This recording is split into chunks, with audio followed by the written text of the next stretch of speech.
Всем здравствуйте! Сегодня я хочу показать вам свою подготовку. В совместный проект, в который я вступаю, называется «Вольный ветер». В этом проекте принимают участие девочки с работами с лошадками. У меня будет Аделька. Вот такой титульный лист.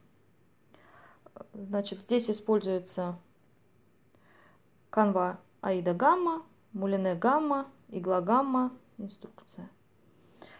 В общем, гаммовские комплектующие. Работу я натянула на канву, вернее, на куснапы. Буду использовать вот такие.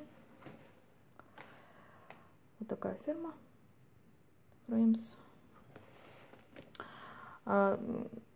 Схемку я отксерокопировала в черно-белом варианте. Я вообще люблю черно-белые схемы и стараюсь всегда вышивать не по оригинальным.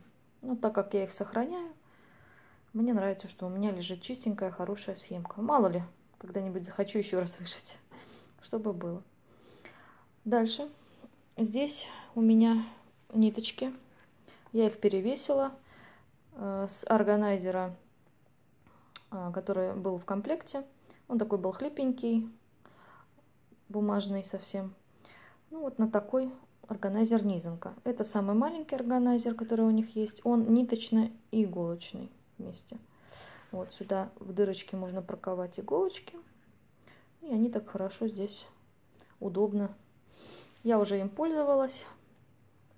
У меня есть еще другой размер, побольше.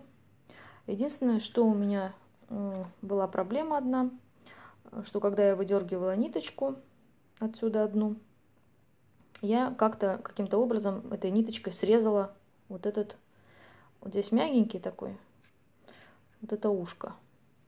Даже не поняла, видимо, она мне где-то была тут в косичке запутанная.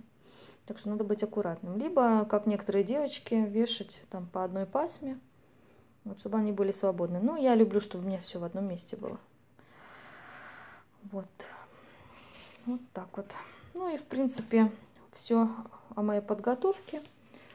Оригинал схемы и органайзер, и ключ. Все у меня здесь вот будет в этом пакетике храниться. Если мне что-то будет непонятно по черно-белой схеме, я могу обратиться к цветной. И там, в принципе, все понятно будет. Еще раз хочу сказать, что СП мне этот нравится. Буду с удовольствием принимать участие. Ссылочки на каналы девочек, которые организовали этот совместный проект, я оставлю в инфобоксе. И мы приступим 3 числа, 3 января, все вышивать своих лошадок. Ну, всем спасибо за внимание, что посмотрели мое видео. До скорой встречи, до отчетов. Пока!